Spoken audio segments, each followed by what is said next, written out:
Welcome to Raj Praveen classes students.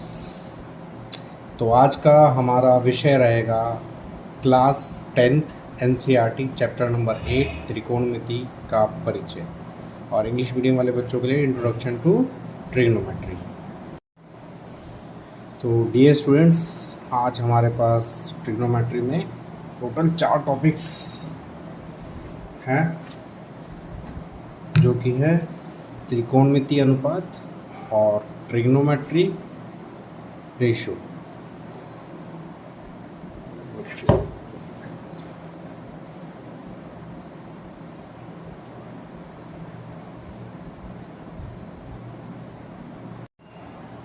तो त्रिकोणमिति function ratios को मैंने बच्चों की हेल्प से सीखा बच्चों।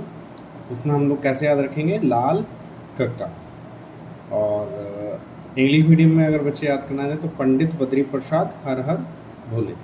ठीक है बच्चों। अब ये क्या है, इसको ऐसे समझना है। अगर आपको साइन का रेशियो चाहिए तो साइन का रेशियो होता है लंब बटे कर्ण। और ये लंब और कर्ण क्या है, एक राइट एंगल ट्राइंगल की साइड्स हैं। जैसा कि आपको पता है, लंब होता है, कर्ण होता है और आधार होता है। ठीक है। और अगर कॉस का रेशियो बनाना बेटा तो आधार बटे कर्ण, और टेन का रेशियो बनाना है तो लंब बटे आधार। सिमिलरली अगर कोसेक का रेशियो बनाना है कर्ण बटे लंब, सेक का कर्ण बटे आधार, कॉट का आधार बटे लंब। और अगर इंग्लिश मीडियम में आएंगे तो बच्चों यहाँ पे देखिए, साइन का रेशियो देखेंगे तो परपेंडिकुलर अपॉन हाइपोटेनियस, कॉस का रेशियो देखेंगे तो बेस अपॉन हाइपोटेनियस, टेन का रेशियो देखेंगे तो परपेंडिकुलर अपॉन बेस, इसी तरह से रिवर्स भी। ठीक है। आई होप यहाँ तक आप लोगों को ये रेशियो कैसे लिखना है समझ में आया होगा। अभी थोड़ा सा चीज़ें आपको लग रही होगी कि क्या पढ़ा रहे हैं सर, तो थोड़ा सा हम जैसे जैसे आगे बढ़ेंगे आपको धीरे धीरे एक नया टॉपिक है तो समझ में आने लगेगा। ये रेशियो समझने के लिए मैंने एक एग्जांपल लिया बच्चों, जिसमें एक राइट एंगल ट्राइंगल है ABC। ठीक है, क्योंकि चैप्टर का नाम है त्रिकोणमिति, तो इसमें जितने भी हम लोग सम्स करेंगे वो सब राइट एंगल ट्राइंगल के बेसिस पे ही सॉल्व होंगे। ठीक है बच्चा।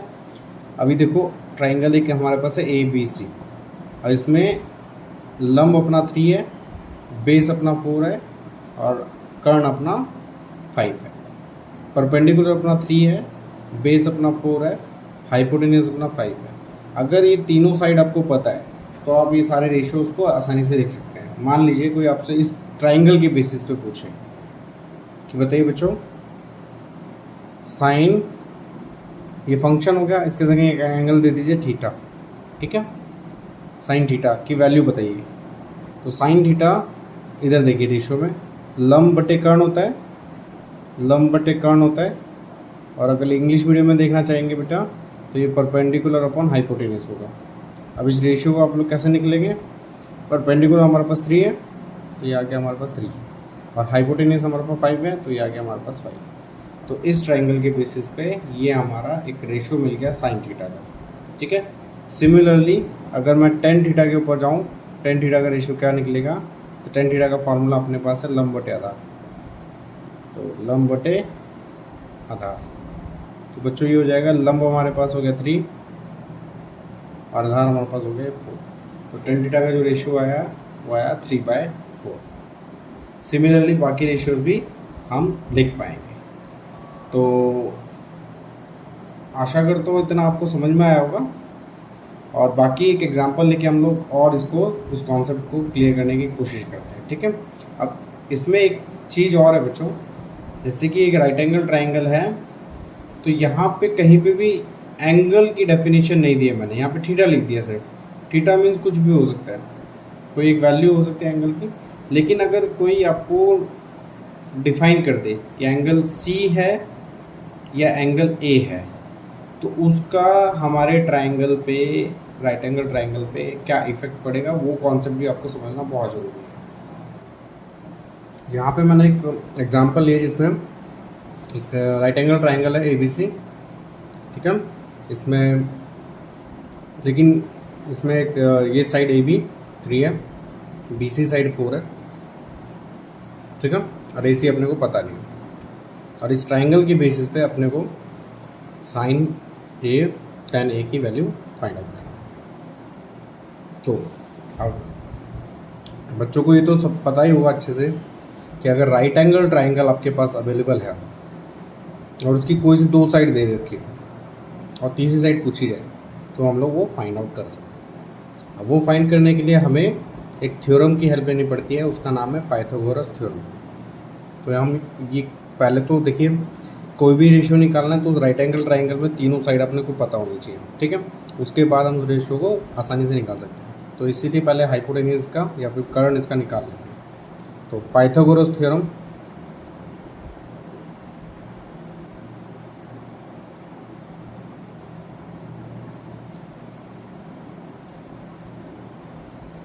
क्या कहती है? कर्ण का स्क्वायर इक्वल्स टू आधार का स्क्वायर प्लस बेस का स्क्वायर। कर्ण अपने को नहीं पता तो उसको मैं इसी नोट कर देता हूँ। आधार हमारा है 4, 4 का स्क्वायर हो गया बेटा 16। बेस हमारा है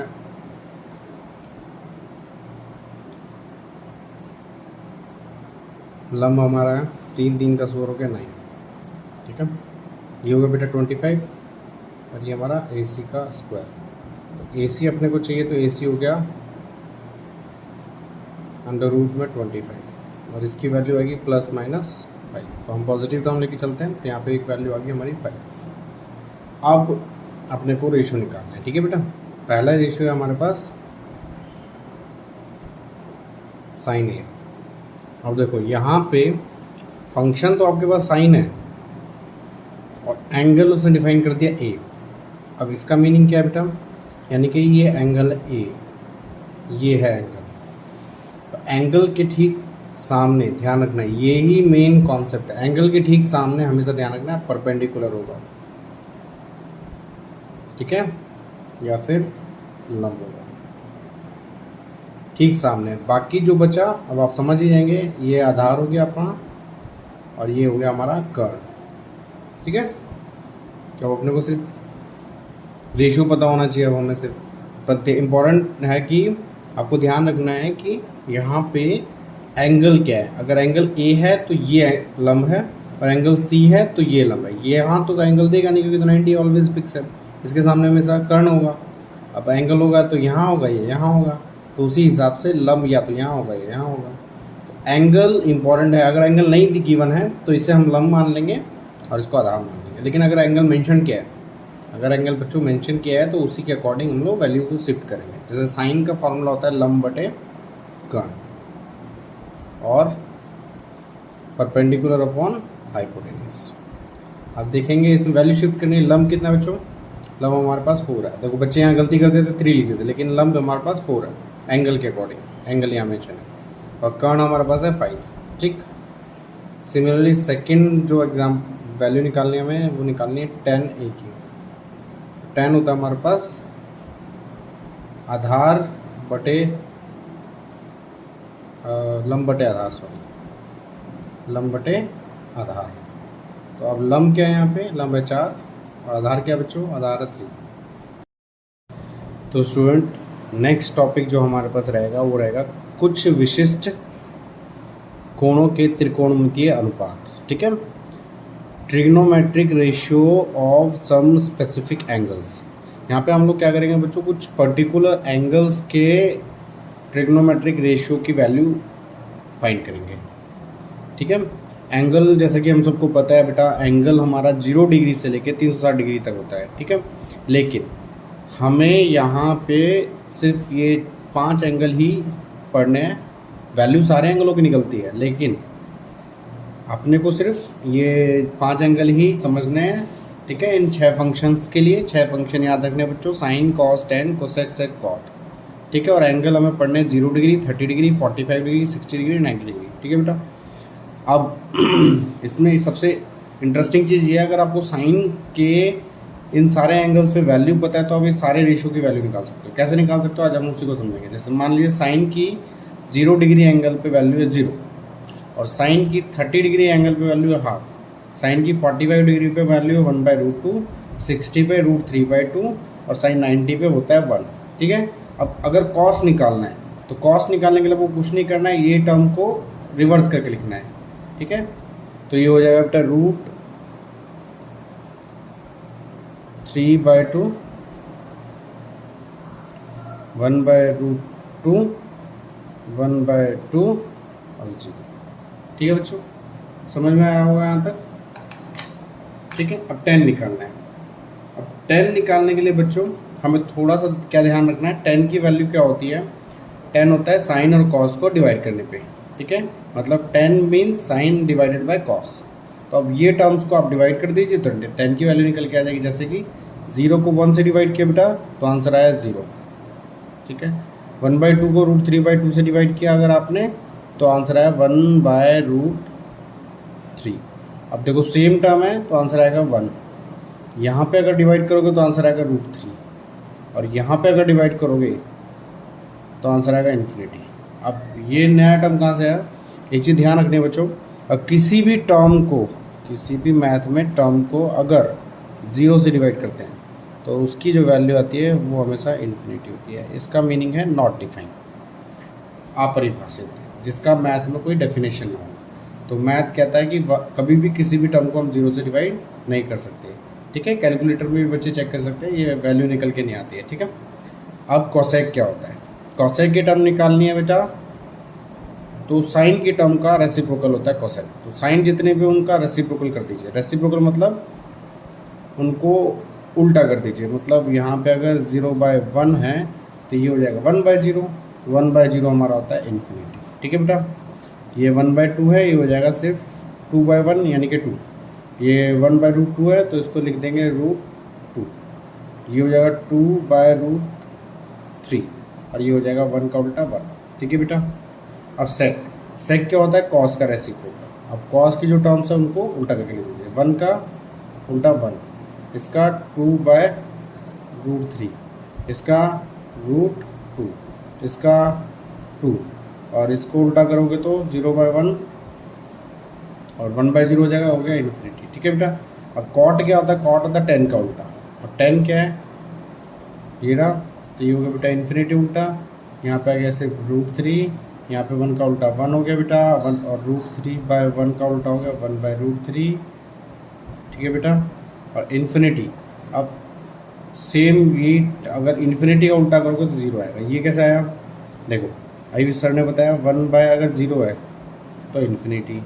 ठीक है, अब क्रॉस मल्टीप्लाई कर लीजिए तो 1/∞ इक्वल्स टू 0।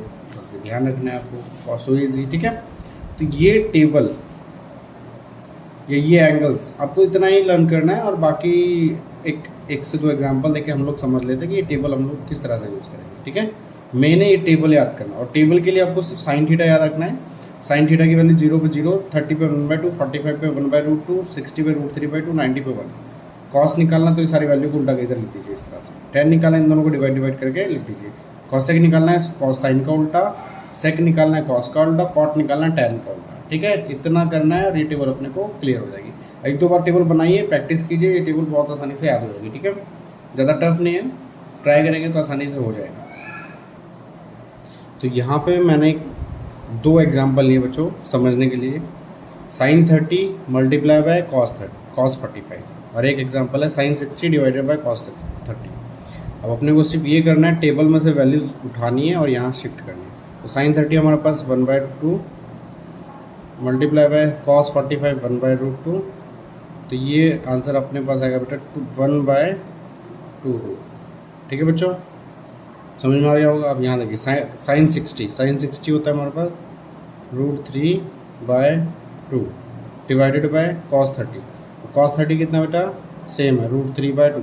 जब दो सेम नंबर को डिवाइड करते हैं बेटा तो आंसर आता है हमेशा 1। आई होप आप लोगों को ये जो टॉपिक है कुछ विशिष्ट कोणों के त्रिकोणमितीय अनुपात या trigonometric ratio of some specific angle समझ में आया होगा। और बाकी कुछ क्वेश्चन कीजिए आप लोग। ठीक है, अगर डाउट आता है तो वीडियो के एंड में कमेंट कीजिए कि सर ये हमारा क्वेश्चन है और ये नहीं हो पा रहा है। ठीक है, तो थोड़ा सा ट्राई कीजिए बच्चों। चलिए नेक्स्ट टॉपिक हम देखते हैं। हमारा जो नेक्स्ट टॉपिक है वो देखते हैं। नेक्स्ट टॉपिक बच्चों हमारे पास है त्रिकोणमितीय सर्वसमीकरण। ठीक है, ट्रिग्नोमेट्रिक आइडेंटिटी। तो बच्चों हमारे पास कुछ ट्रिग्नोमेट्रिक आइडेंटिटी है। जैसे पहली आइडेंटिटी है साइन का स्क्वायर थीटा प्लस कॉस का स्क्वायर थीटा इक्वल्स टू 1, ध्यान रखना है। अब इसमें एक चीज़ और ध्यान रखनी है, कभी भी एंगल के ऊपर स्क्वायर नहीं आता बेटा, हमेशा फंक्शन के ऊपर स्क्वायर, क्यूब, क्वाड जो भी आएगा पावर वो इसके ऊपर आएगा, ना कि एंगल के ऊपर। एंगल होता है 30, 40, 45 कोई एंगल रहेगा, सिर्फ स्क्वायर होगा फंक्शन का, ठीक है। नेक्स्ट आइडेंटिटी है sec square theta minus tan square theta equal to 1। उसके बाद है cosec square theta minus cot square theta equals to 1।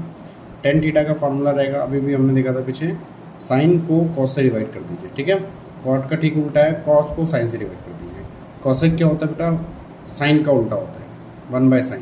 सेक क्या होता है, कॉस का उल्टा होता है, मतलब 1/cos।